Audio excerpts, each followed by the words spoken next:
नमस्कार, मैं आश्रुति वोरा और आप देख रहे हैं नेक्स्ट 9 न्यूज। इस बार के लोकसभा चुनाव में चंद्रशेखर आजाद ने नगीना की सीट से जीत दर्ज की, बहुमत का आंकड़ा पार करा। लेकिन उसके ही बाद से लगातार जो इस वक्त स्थिति बनी हुई है कि आजाद सांसद बन चुके हैं, सदन में शपथ ले चुके हैं। क्या अब चंद्रशेखर आजाद अपनी राजनीति को बदलने का प्रयास करते नजर आएंगे?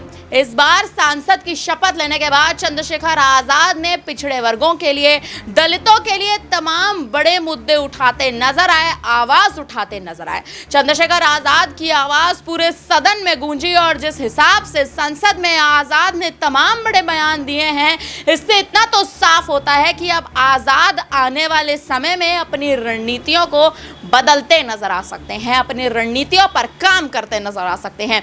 दलितों के आरक्षण के लिए सुप्रीम कोर्ट में जिस हिसाब से दलितों के आरक्षण का जो मुद्दा था वो कहीं ना कहीं खारिज कर दिया गया।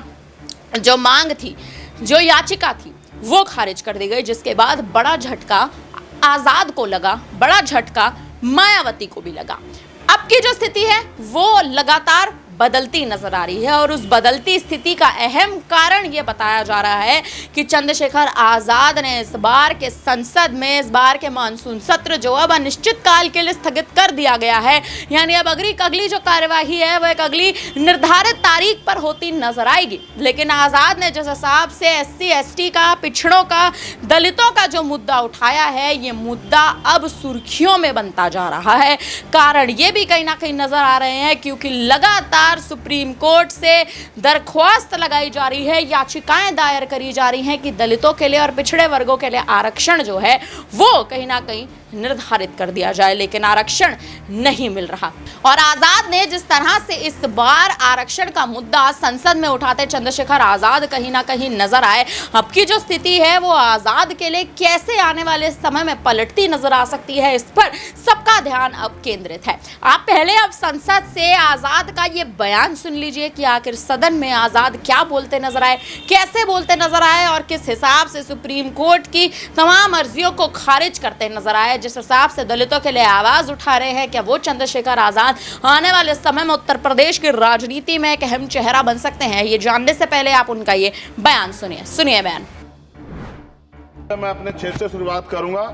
मेरा क्षेत्र नगीना बाढ़ प्रभावित है, कोई चर्चा नहीं हुई। किसान और आम आदमी परेशान है, कोई चर्चा नहीं हुई। गन्ना मिल समय पर पैसा नहीं देती है। गुलदार ने 30 लोगों की जान एक साल में ली है पिछले, कोई फर्क नहीं पड़ता अमीरों को। उद्योग धंधे लगाने की कोई बात नहीं हुई। मेडिकल कॉलेज और एम्स के निर्माण की कोई बात नहीं हुई। ग्रामीण क्षेत्रों में खेलों को बढ़ावा देना, स्पोर्ट कॉलेज की कोई बात नहीं हुई। महोदय, देश में भूमि सुधार किया जाए, लाखों बीघा जमीन जो है भूमाफिया ने कब्जाई हुई है, भूमिहीन लोगों को भूमि दी जाए, बिजली के दाम में कटौती की जाए, गरीबों को कम दाम पे जो है बिजली उपलब्ध कराई जाए, ठेकेदारी प्रथा, संविदा, लेटर एंट्री खत्म की जाए, पक्की नौकरी दी जाए। निजीकरण की वजह से सरकारी नौकरियां लगभग खत्म हो गई हैं। मेरी मांग है और मैंने निजी विधेयक भी पेश किया था कि निजी क्षेत्रों में SC ST की OBC के लोगों को आरक्षण की व्यवस्था कराई जाए और पुरानी पेंशन बहाल की जाए। लोगों के पास एक तरफ सरकारी योजना चलाकर प्रधानमंत्री आवास योजना जो है उसके नाम पर मकान दिए जाने की बात होती है, वहीं दूसरी तरफ लखनऊ के अकबर नगर को तोड़ दिया जाता है। नवी मुंबई में के खार घर में What is his name? Patil. Patil is not some caste. No, this is the caste. उसकी जा This is Kashmir, Chandrasekhar.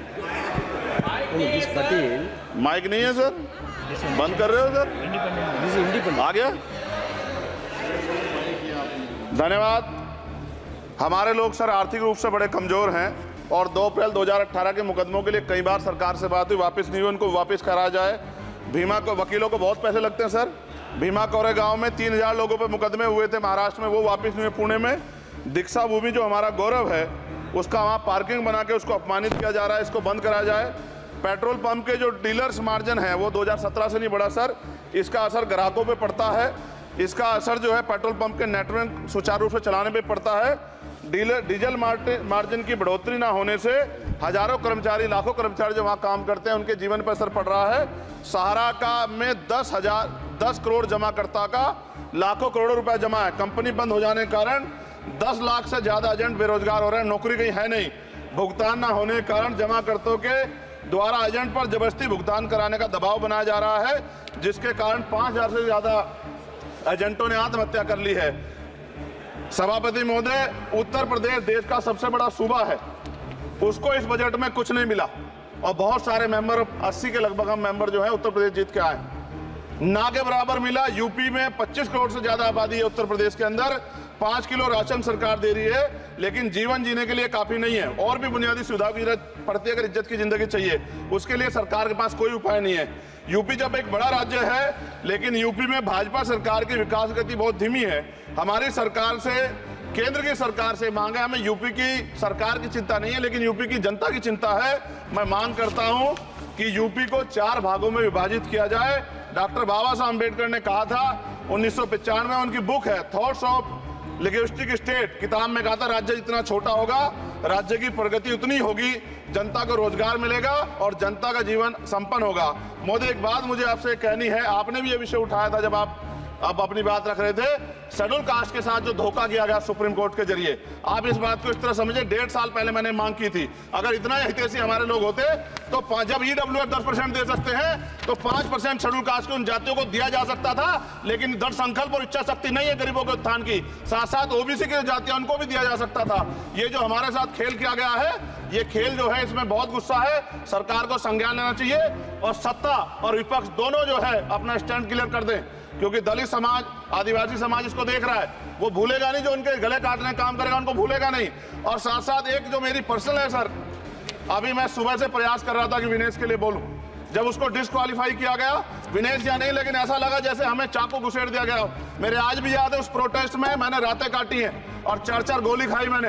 ये देश की अस्मिता से जुड़ा मामला था, पर हमारी मांग ये थी कि सरकार स्टैंड क्लियर कर दे, तब भी सुनवाई नहीं की गई। जब मंत्री बोलने आए तो हमने उनसे कहा कि हमें कुछ इन्फॉर्मेशन चाहिए, उस पर बात नहीं हुई। सवाल ये है सर, 1 गोल्ड हमारे लिए आ रहा था, और जब ये गोल्ड आता देश गौरवान्वित होता। और क्या व्यवस्था थी सर कि उसका वेट बढ़ गया, पता ही नहीं लगा सिस्टम के लोगों को। क्या बेवकूफी की गई है, ये सोचने का विषय है सर। ये बहुत महत्वपूर्ण, देश की बेटी का मामला है। ये हरियाणा की बेटी नहीं है सर, वो एक जात की बेटी नहीं है, वो हमारी बहन है, देश की बेटी है। और आपने क्या किया हरियाणा के साथ? आपने हरियाणा का बजट कम किया, जबकि सबसे ज्यादा मेडल हरियाणा लेके आता है। ये गलत है सर, ये धोखा है।